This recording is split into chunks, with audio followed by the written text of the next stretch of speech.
going on, guys? I'm Nick, Talking Interference Sports, brought to you by the Game Changer Sports Network, partnered with Game Changer Sports Network. So if you guys are watching this anywhere other than the Game Changer Sports Network's Facebook, go to Game Changer Sports Network and like their stuff, Instagram, Facebook, Twitter, all that stuff. And if you're watching me on the Game Changer Sports Network, go to my page, Talking Interference Sports, and give that a like. And today I've got an awesome interview with legendary linebacker, Seattle Seahawks own Lofa Tatupu. I'm going to give him a call here in a second. But if you are in the Seattle Everett area and you go to the Everett Library, go to Tabby's Coffee, check that out. And if you're going to a concert or a sporting event, use SeatGeek.com, and use promo code GCSN. Get $20 off your purchase. All right, so I'm going to give Lofa a call here, and we'll go ahead and get this thing going. He's got a busy schedule, so I don't want to hold him longer than I have to. So let's just get him on the phone. Hello. How's it going, Lofa? Nick, how's it going, man? I'm doing fantastic. I'm so excited to have you on this show today, man. Thank you so much for joining me. Yeah, man, right on. Thanks for reaching out. I just want to jump right into this because I got a few topics, and I know you're a busy man, so I don't want to keep you too long. Yeah, let's just talk, man. And if you don't like something, we can always do it again later. So let's just do it. All right, cool. I like that. So you were drafted by the Seahawks. And the GM at the time, Tim Ruskell, traded up for you. Do you remember what that was like for you and how much that meant to you for the Seahawks to want you that bad? It's incredible. I mean, we all want to be wanted, right? And I think, finding out, because I found out just that moment on the TV, they said, hey, Seattle swapped with Carolina, 2 fourths, to move up in the second round. And my name popped up. And I couldn't believe it because, and one, we didn't get cell reception. So we were at a beach in San Diego. So I found out in real time. And so it was all great. It was incredible, quite an experience. And then you get the articles later saying, oh, we traded 2 fourths to trade up a couple spots to pick an undersized linebacker. So so that kind of added fuel to the fire that I had to, perform at my very best for Seattle and for Mr. Ruskell and Holmgren and everybody. Yeah, they must have really wanted you, man, and what an awesome draft pick that was. It was wild, man. So you got to Seattle in your rookie year. You got named defensive captain. What did that mean to you at that time? That is the accomplishment that I'm most proud of compared to the Pro Bowls and all that other jazz. Knowing that, I came into the league relatively unknown linebacker from USC, and a guy that they said, it was a wasted pick. Ooh. And to earn a starting spot and then get chosen by my peers to lead them in the playoffs, it was an incredible honor that I'll always hold dear to my heart. I like that answer. That's awesome, man. I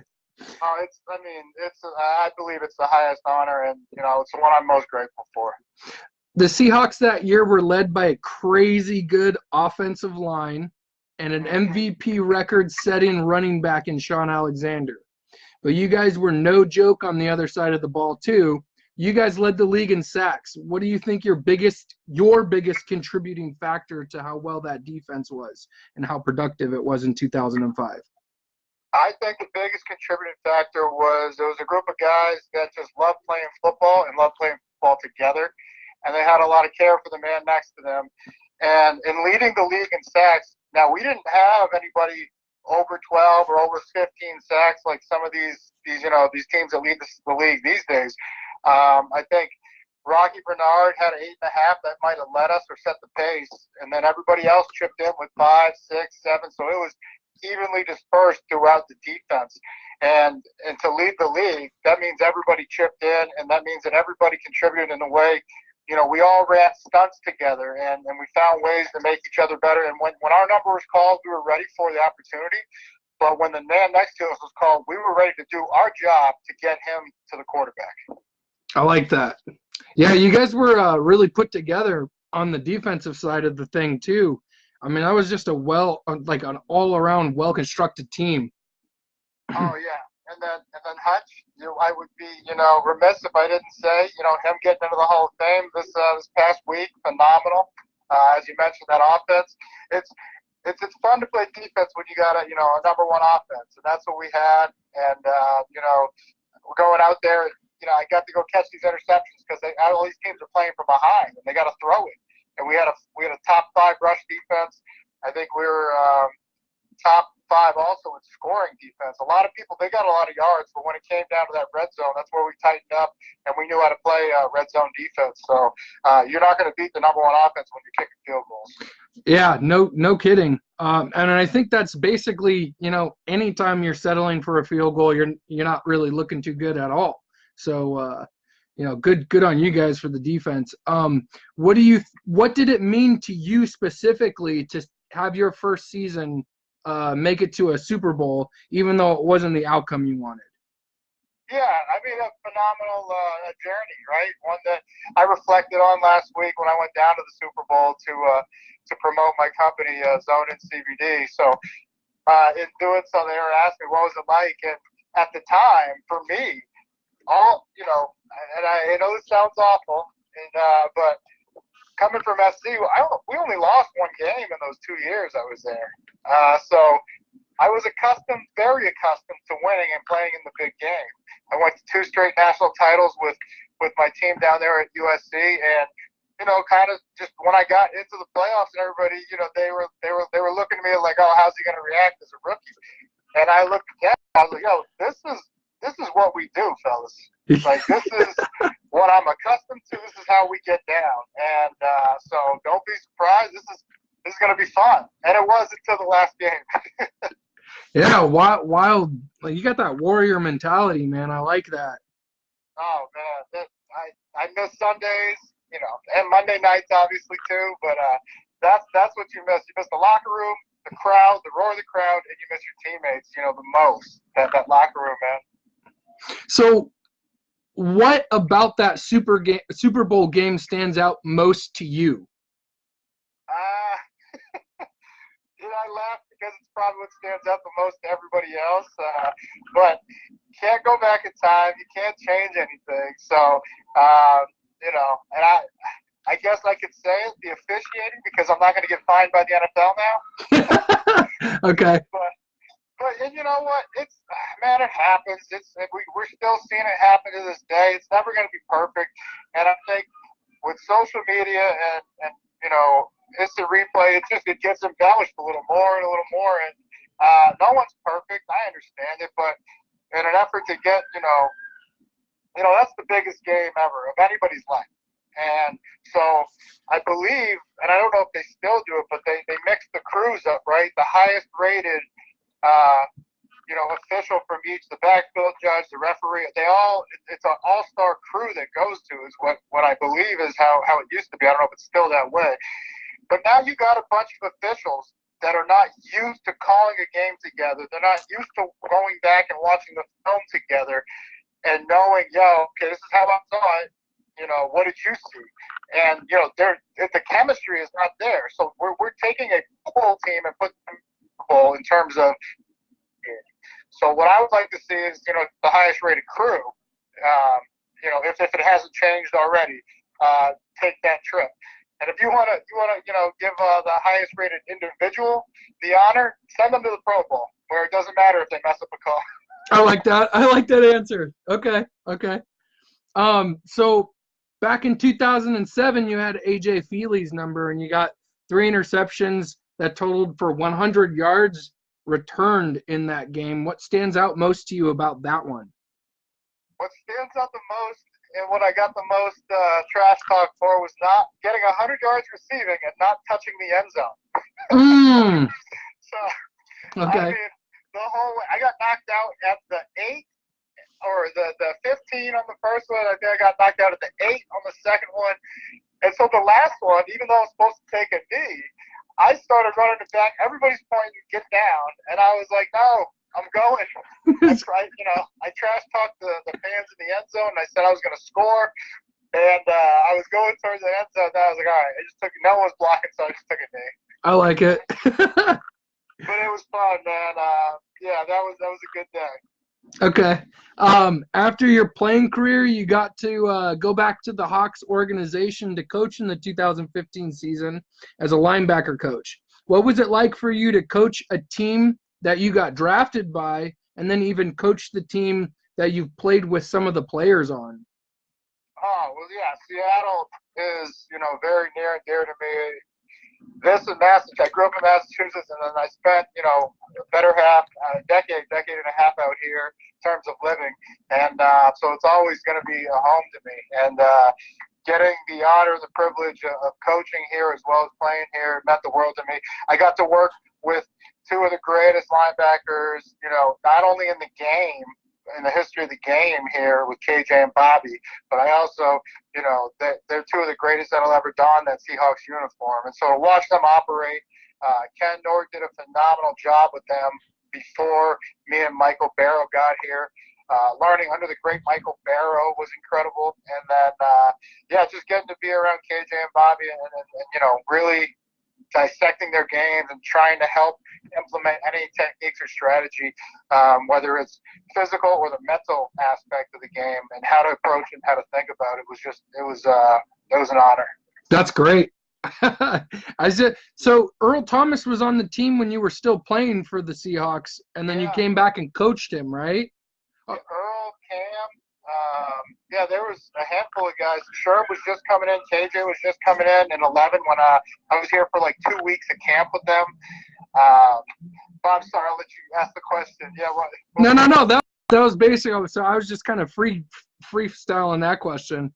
Oh yeah, now you hope like Sherm and Earl, you hope they get those yellow jackets down the road, right? The gold jackets down the road.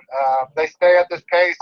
I definitely see it happening for them, and it's incredible because they came in just Earl first round pick.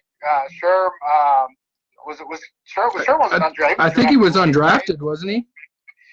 So it's just incredible to see him in a short time go from a late pick to the greatest corner, the best player at his position when he played receiver 3 out of the 4 years at Stanford. Yeah, I didn't know that he played a receiver at Stanford. That's wild.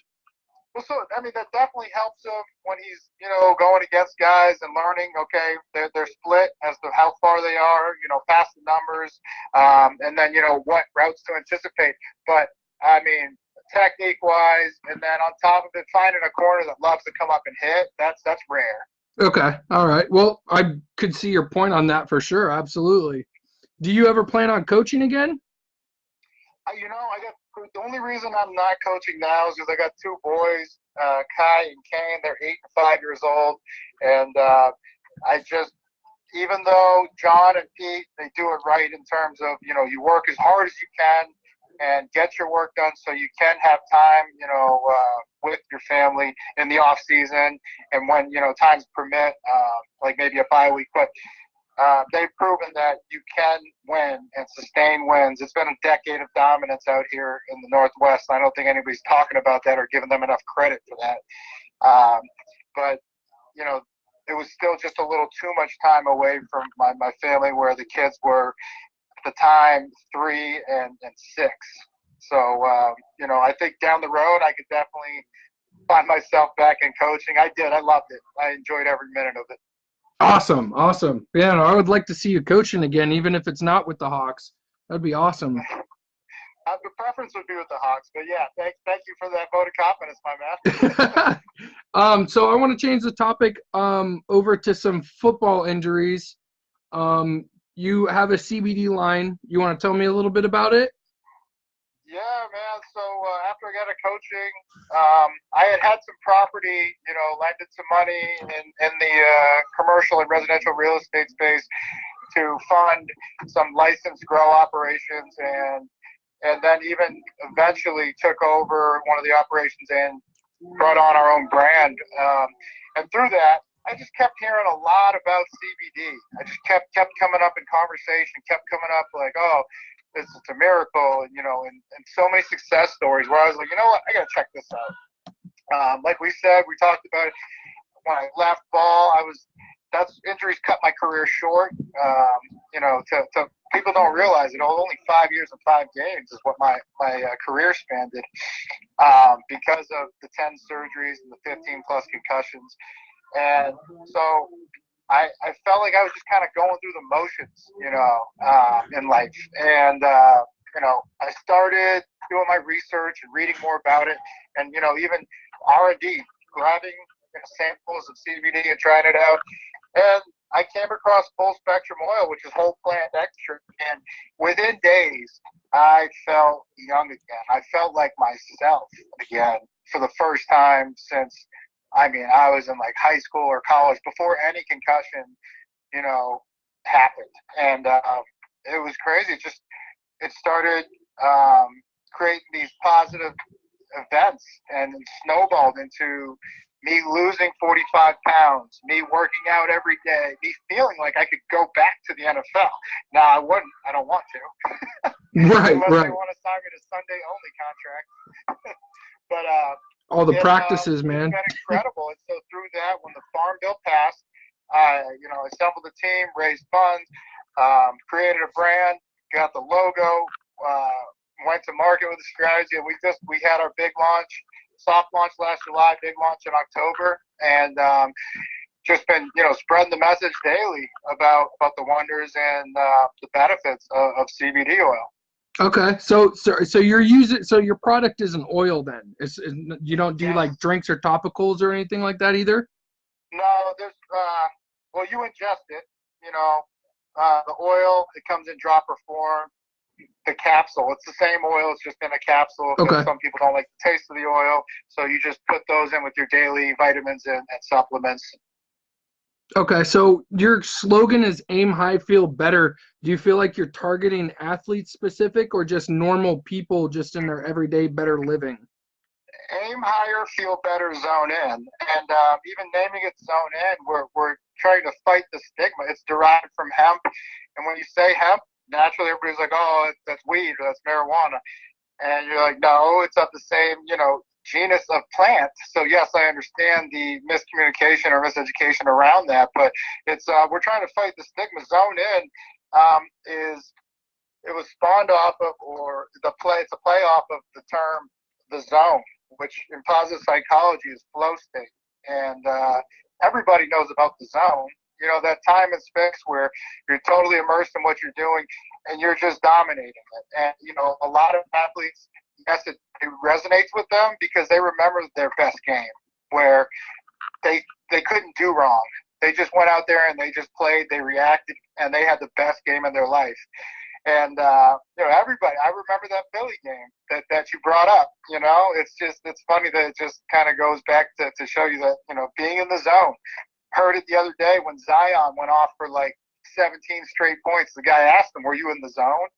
And so, for everyday people, because it's a largely a product for everyone, but we just, in differentiating, everybody targets sleep and some other benefits from it. And yes, you'll benefit from this in terms of sleeping, but, I take this to live and to dominate anything I put my mind to.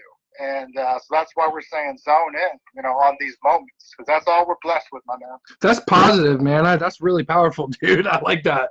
Well, there's a whole, when we get together one of these, there's a whole explanation behind the logo and everything. And it's just, because I know a lot of people, the everyday person, like, well, okay, I'm not an athlete. And, I know we show a lot of our athletes because we are founded by 13 other former professional athletes. But,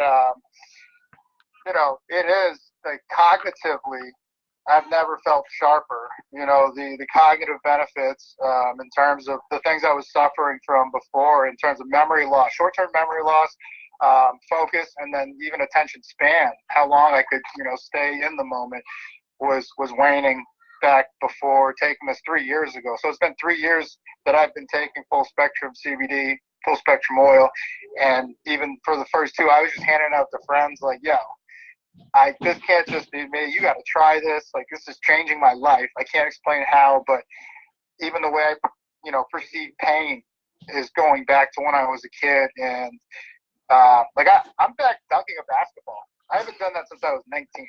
Oh, nice. And Nick, when I was 19, I was 215 pounds. I'm 235 pounds. I'm not playing weight right now, and I couldn't even dunk when I was in the NFL. Oh, that's solid. Yeah, so I mean, I had those four or five knee operations. I can't even remember. I think it was 3 on the left, 2 on the right, and it was just microscopic, scopes on my lateral compartments. But man, I'm feeling better than I've ever felt in my, since high school. I would say before any operation, before any major broken bone or anything, I'm feeling that good. Yeah, so I've been watching a few of your other promotional interviews and stuff like that, and you're saying that you could probably like put it back on and start playing again. I guarantee you I can. Now, the only catch is I don't know how long I'd last. These guys are younger, faster, stronger. Okay, I like that. That's the only catch. I know. I might have to go show up for the XFL, man. Go out there for a one day tryout. I like it. Yeah, go show up at the Dragons. Go say what's up. When Jimmy Zorn, he saw me on the sideline at the last Hawks game. He gave me a hug, and he's like, "Man, what are you doing?" And I told him what I was doing, and he was like, "You want to play some linebacker and maybe even coach it too?" I like it. I'll be like that movie Semi-Pro, where Will Ferrell was the player/owner/coach. I like that. That's good stuff. Yeah. So when did you first initially find CBD to be beneficial for you? Like when did it click in your head that, man, this is like making me feel a lot better after all of these football injuries that I've had? Oh, man. So first, I had to try a lot of products that were subpar. As you know, the market, they're saying, like, one consumer report said there was 65% of products right now out of the market do not have any CBD or the amount of CBD on their label, which is very alarming, right? So you can only imagine it was probably even worse back 3 years ago when I started trying all these different products. And I tried. There's 3 forms of CBD. There's the isolated crystalline form, and then you move up, and there's a broad spectrum, which has all other cannabinoids or compounds. CBD is one compound found in the hemp plant. So from there, from isolate to broad spectrum, you're just adding more compounds, right? Now, when you get to full spectrum, it has everything. It's the whole plant extract, the plant in its entirety. And it has so many beneficial, from the terpene profile to the flavonoids. There's so many beneficial compounds that naturally agree with a system within our body called our endocannabinoid system. So as you guys can tell, I've been reading a lot about this for the last 3 years. Yeah. And been studying it because I didn't want to, and I would never rush a product to market. So I found one that I believed in and I used for a good 7-8 months before I brought it to market. And I've been using CBD oil for the last 3 years, and every year just seems to get better. But to answer your question, I noticed effects within the first couple days. Mood stabilization was the first thing I noticed, as with the concussions, that's a brain injury, traumatic brain injury that you're dealing with. And so, you could have some ups and downs in terms of mood and irregularity. So I just noticed after like 2 or 3 days, like, yeah, man, like, I don't know, I'm feeling pretty good. I don't know why. And, I was hoping that, I finally found the right product, and that's what the case was. And then my sleep started to get better. And I'm a guy that used to require like 7, 8 hours minimum, to sleep to feel recharged for the next day, because I have sleep apnea, so I know all about sleep issues. And I started sleeping for 5.5 hours, and waking up like jumping out of bed, like not like, okay, I got another half hour, I got another 2 hours before I have to get up. I'm like, I'm awake, and it's time to go, crush this day. And that was a big, 180 from where I was. I would have looked at the clock like, I got 2 more hours. Yeah. Hit the snooze button, going back to bed. But and then again, like I said, jumping out of bed, there was no process getting out of bed anymore, which is sad when you're 34, 35. 3 right. years ago I was 34. I would have to hang my feet to the edge, let the blood rush down, right? Uh, and then slowly get up and, just like, hobble my way to the bathroom till I woke up. And now I'm just, my eyes open. It's like the engine, the car started, and then I just get up and I go. And I totally relate with that. So I'm a disabled vet, and I hurt my knee pretty bad while I was in the Army. And I wake up in the morning and I get off to the side of the bed, and I got this routine where I just like try to pop my knee back into this spot. So I totally relate with that, man. Well, first of all, thank you for your service. Oh, thank you. Man, that means a lot to everybody, not just me, man. And yeah, dude, you got these routines that you have to get accustomed to when you have all these surgeries, and that's exactly just like you're saying. You make sure that knee's in place with a pop or a twist. It's just whatever your trick is to make sure you're like, okay, it's stable. I'm ready to get up. And so, like I said, largely what it's done, it's brought me back to that almost the zone or zone in moment, like where I don't have to think, I just do. And that is the most powerful part when you can get there mentally to just say, oh, I'm just going to do it. Like, you don't have to think about how you're going to do it, whether it's lifting weights, whether it's, playing, a sport, or even conducting like this interview. Like I told you, there was no prep for this. You right. said, I'm going to rattle off some questions and just answer them the best you can. I was like, I got you. Yeah, I like that. So my question for you is as how much of the injuries that you had while you were playing, if you had access to CBD or maybe even marijuana during your career, or maybe even other players struggling with injury during their time in the NFL, do you think your career wouldn't have been stunted as it was? No, without a doubt. Like I said, if I feel like after everything I went through, limped away from the game after 6, lucky years, I'll say 3 good ones and then 3 lucky, just to even, I don't know how I got through those 3 years. And even towards the end of my 07, year, like I was feeling the effects of all the concussions and the hits. I can't wait I'm excited about the future for some of these guys who, this is a way they provide for their family. And, it's big business. And I know the owners are going to be excited about putting a better product out there, because these guys, they're not going to be limping into Sundays. They're going to be running into Sundays. And that's exciting, to know that, they're going to recover quicker in the week rather than we did usually. It used to take till like Thursday or Friday sometimes, to recover, feel like, okay, I'm ready for this week, physically. Mentally, the mind's always going to be, I got this. I'm going to go. It's that warrior mentality that we spoke of. But, physically, there's things you go through every day after that first padded practice that you're just like, okay, I have to adjust my game to this now, like a broken thumb that I had in 2008. Then I got a bone bruise in my lefty. Okay, now I got to adjust my game to this, running differently, and then, using my hands differently. So there's all these little adjustments you have to make every week after every injury.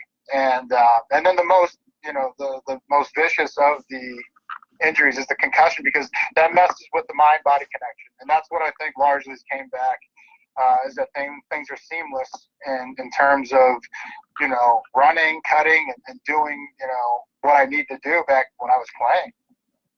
Well, I mean, even just concussions aside, and obviously a brain injury is a huge, serious discussion, but let's put the concussions aside. Even if you say hurt your ankle or something like that, the rest of the week during your practices, you're going to be compensating the rest of your body for trying to make up for your injury.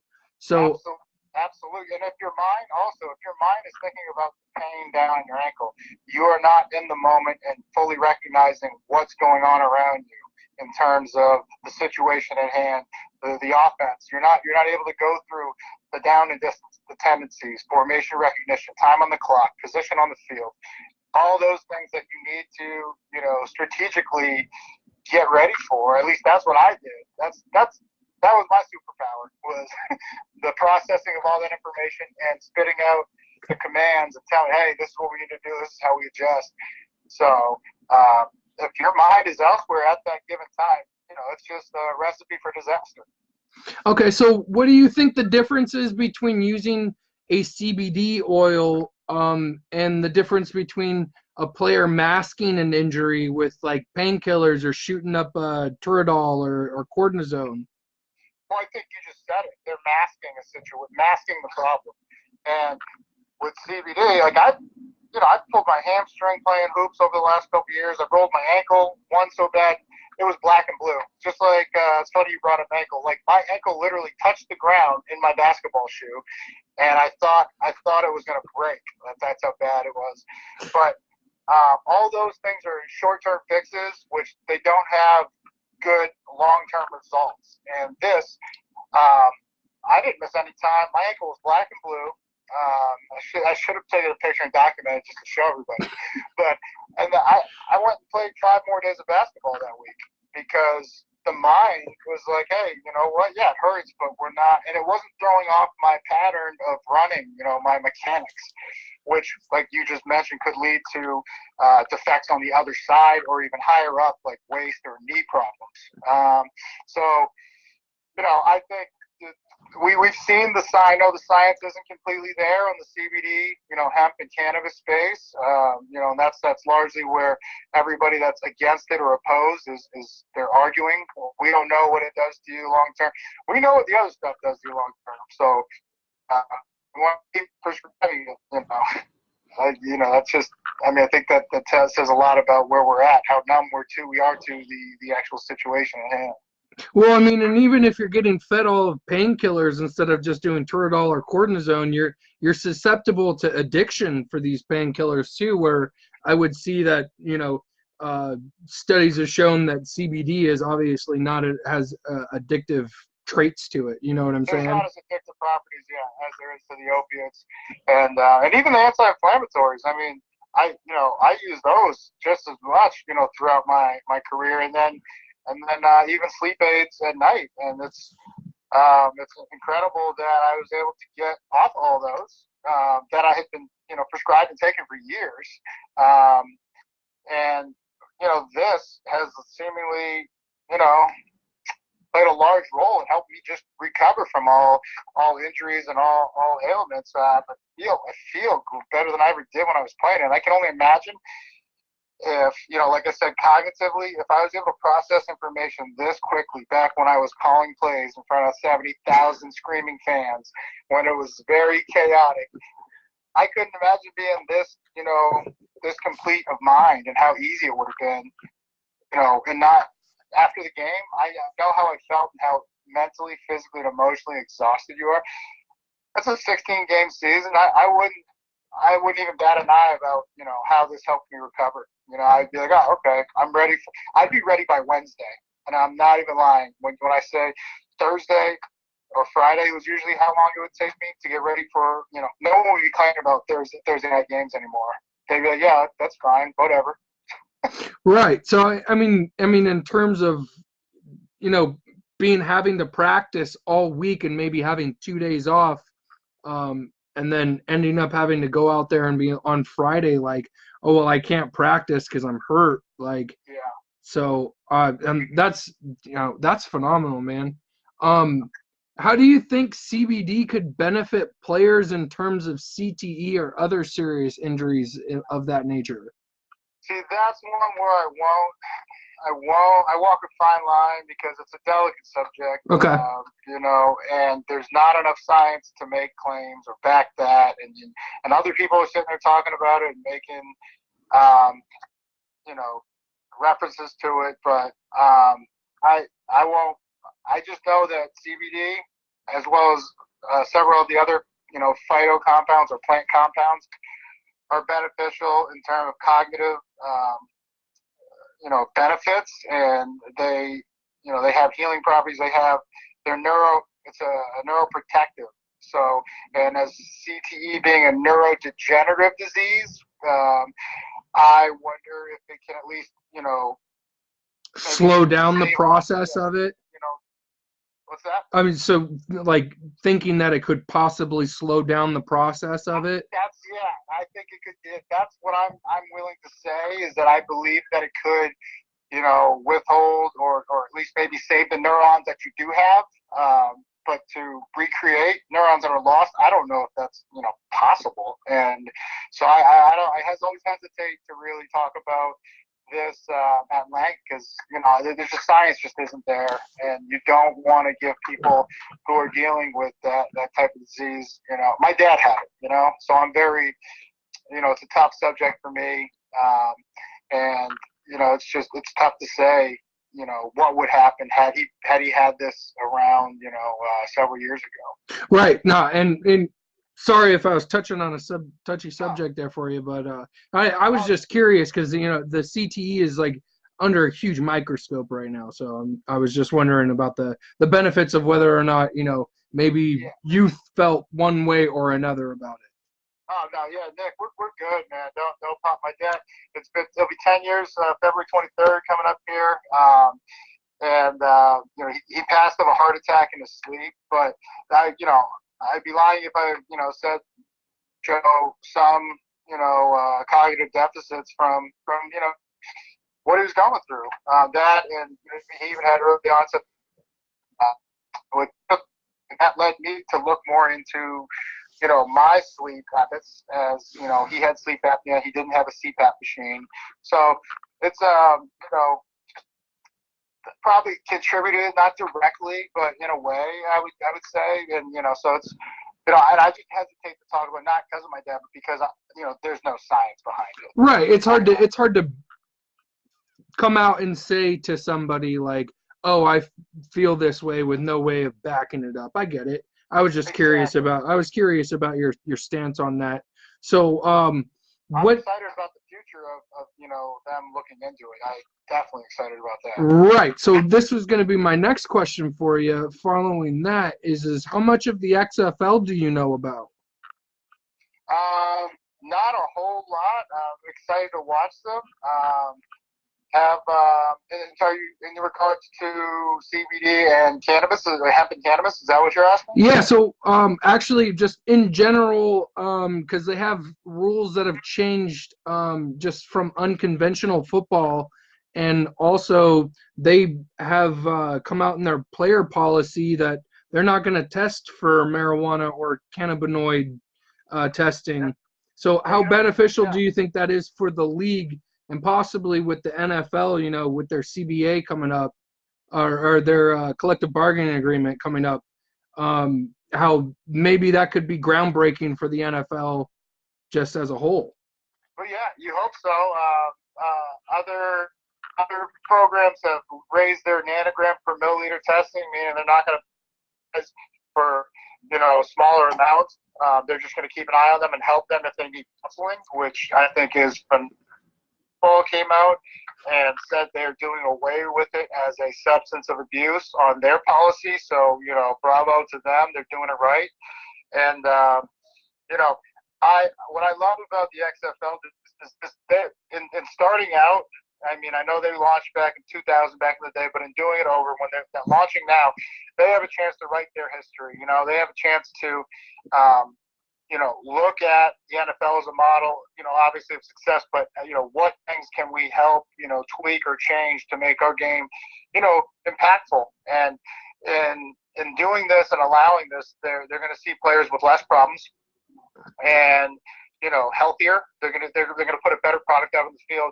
And then when they transition, you know, from the XFL, I think you're going to see them flourish. You know, they're going to walk away on their terms when they want to, not, you know, limp away like I did and several other of my brothers. Okay, all right. So you think that there's possibly just an event of seeing how well these players in the XFL benefit from dealing with injuries because of this, that it might, you know, carry over to the NFL? Yeah. Well, I mean, so that's where there's some real trackable data is, you know, a guy that, because they all have injuries, right? From college, they have injury history. Okay, he sprained this ankle before. It usually takes him 6 to 8 weeks. He came back in 4. what's the difference? What did what was the protocol around it? What supplements was he taking? And if he was taking CBD, I think you're going to see that the recovery time was shortened, dramatically. And, in fact, I know it just based off, my last 3 years of playing basketball, rolling my ankles, doing, other stuff that would have kept me, sidelined for a week. I'm back in the next couple of days playing, hamstring injuries, all, everything. And, there's a on a cellular level, there's a higher, or a better understanding of how my mind and body connect. And that's like what I'm trying to convey to everybody is, what if you could know yourself better? How much easier would the moments in life be? And so these players, I think you're going to see a bunch. And then, like I said, this cognitive aspect, or even from, stress levels going down, which, they got the iPad, they can track all this data with those heart rate monitors and everything that they wear during practice. And then also through sleep patterns, they can track it. Because if you're not as stressed out through the day, which, I mean, we got to admit, whether it's the XFL, the NFL, you're playing a professional sport, there is, it's a high-risk game as far as, like, here today, gone tomorrow. Like, I could get cut at any time for no reason. And, I'm out. And so that people going through their workday with those thoughts in their mind, imagine if you remove that doubt or that part, and they could just be their best version of themselves. How we'll see them flourish on the field, how much easier or how much better they get in terms of playing the sport they love. Oh, yeah. I mean, you just eliminate that, and, I mean, you could just imagine that's like a whole nother transcendent of a level of play you could see. They're all going to be in the zone, brother. There you go. I like it. We're going to see guys play longer in their career, and we're going to see records fall because they were able to sustain that, stay on the field, and they were able to, if they were processing information at a higher rate, or if they were a little more zoned into the moment, so that their body doesn't tighten up, it doesn't, respond to that cortisol, kicking in and, really shortening all the muscles.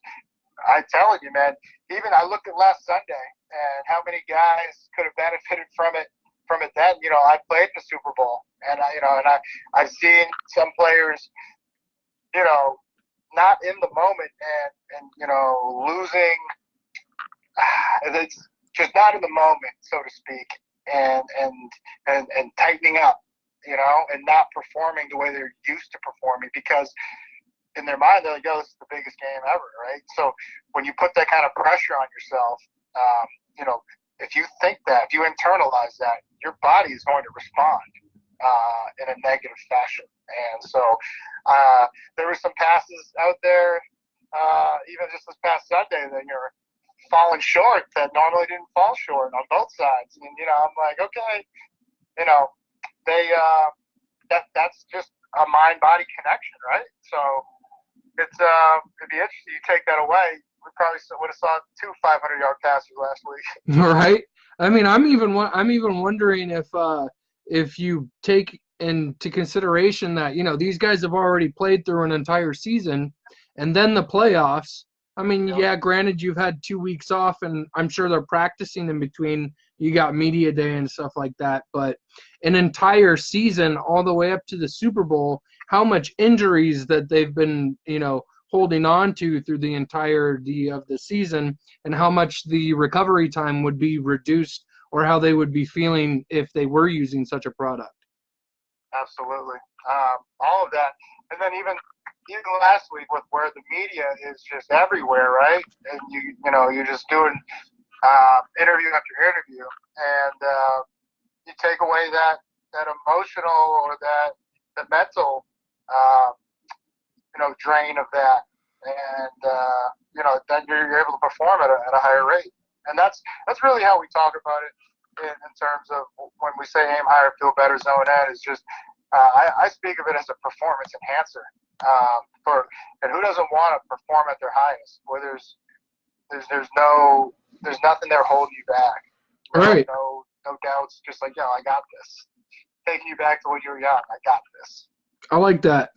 All right. Well, Lofa, you're making me really, really want to try some of this stuff. So why don't you tell me where we can find it at?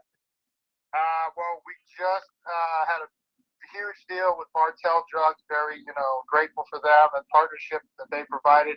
So all 67 locations statewide, we're on their shelves as of last week. Incredible news for us. So if you're in Washington State, you can go to your local Bartells and grab it. Otherwise, we're at donatv.com and you broke up just as you were you broke up. More at zoneincbd.com, where we have a little more literature about what CBD, what it isn't, and just telling you how it's kind of changed my life for the better. Awesome, I like it. Lofa, man, I would really like to get you on again sometime so we can talk some more. I don't want to take up too much of your time. We've had about 45 minutes already, so maybe we keep in touch, do this again. Absolutely. You got my number, brother. Let's stay in touch. Hope to see you at one of these XFL games. You say you cover them, so I'll be going to a couple of them. I can't wait. It's good to know that football's not gone, because it gets sad after the Super Bowl for me when I'm just like, oh, man, 7 more months until I get to watch football again. Yeah, me too. Yeah, I hope to see you out there, man. I'll introduce myself. All right, Nick. Stay in touch, brother, and stay blessed. All right, you too. Take care. All right, brother.